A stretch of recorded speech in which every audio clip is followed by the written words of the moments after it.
my whole point was, she, from what I know, is a very popular YouTube hijabi model, I think. Or I don't know if she's a model, but a vlogger, yeah. So now the whole point is, a lot of people, she's taken the hijab off in recent times. I think, has it just been a few months or something?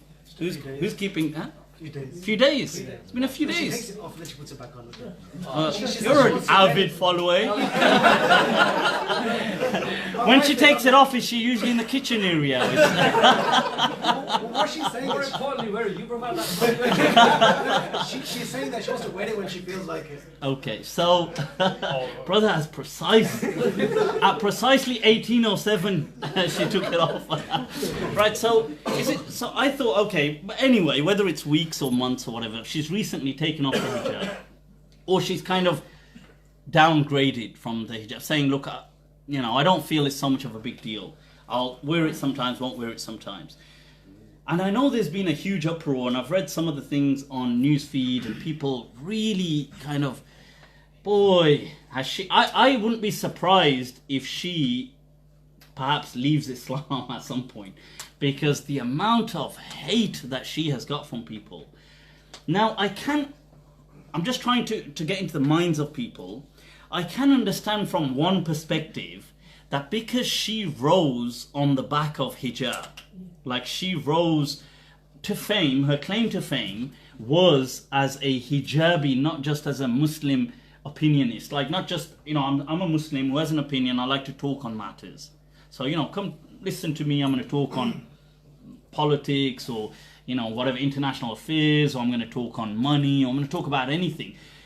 She, my understanding is, rose on her sole kind of foundation was the hijab. By doing so, she kind of accrued a huge following. I believe, I don't know what her following, but I believe it's massive, or was massive anyway. To which she kind of accessed huge amount of opportunities as well. I'm sure in terms of revenue, in terms of money, and obviously even YouTube, I'm sure she must make a hell of a lot of money through stuff like YouTube for stuff like that. Now, after several years, I don't know how many years, but whatever, I think it's about 7 years or something, is it, or whatever, but after so many years, she has kind of said, well, I don't think the hijab is that important, I'm taking it off. In and of itself, that opinion, I think, fine. I mean, I think that's an opinion amongst opinions, whatever, and we can discuss that, but I think because her claim to fame was about hijab, obviously all these hijabis and all her followers, who mainly were hijabis and the brother here, and Ibi, of course, who's Ibi, who's on there as Ibi XOX, just to kind of feminize the, and one of those cute emojis at the end. So the thing is, now, her followers feel betrayed. So they feel that how can she do this? Because she has, through this whole thing, okay, fair enough, she's given us inspiration, she's given us courage, but she, on the back of hijab, rose to this strength or power, and now she's kind of like abandoned hijab once she's got there. So now that you've become a celebrity, well, now you can just talk on opinions, but so I can kind of understand why some people feel the way they do. So that's, but then to kind of like, from my understanding, she's been proper hunted, and they've been, you know, you this, you burn in hell, and blah, blah, blah, and kafir, and murtad, and all these kind of things. And this is, once again, the kind of venom that we find amongst, unfortunately, religious people. And so it becomes a very kind of like a dark cult. So I think that kind of behavior is unacceptable. I think those Muslim women that do, that's very, you know, that's much kudos and respect to them for that.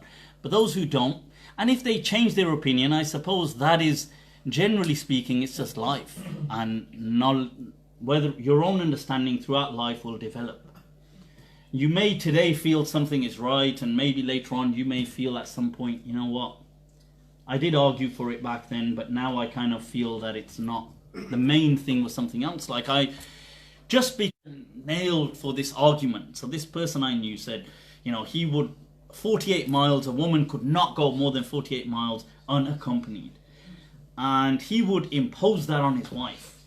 As in, his wife obviously was of that opinion as well then, because she, and I believe personally she was just brainwashed into it, but nevertheless, this opinion, so what would happen is he would have to pick his wife up from I can't remember which city it was, let's say it was to Birmingham, but he would go halfway and she would go halfway, and then he would pick her up from there because she wasn't allowed to drive the whole way home. And they were very educated people. So I was, wow. But then what was more interesting was during our getting to know each other and chatting and learning, he had changed his opinion and said, well, you know, now I've come to realize that doesn't actually make any sense. It doesn't need to be 48 miles. That said, but I fought for it for so long and hard, I'm just going to go with it, because now to go against the fight would look embarrassing. I think that's wrong, and we should be reminded by Sayyidina Umar radiallahu anhu, who said that when he got into an argument which not an argument but in a disputed matter which he had for long stood by, he said that, look, الرجوع إلى الحق خير من التمادي في الباطل. It is better that we turn back to the truth rather than sorry, that was the interim Bollywood music by next time suspenseful music. That one didn't quite cut it. So rather than, we should turn back to the haqq rather than continue with falsehood, no matter how long we've been with it. But that's my thoughts.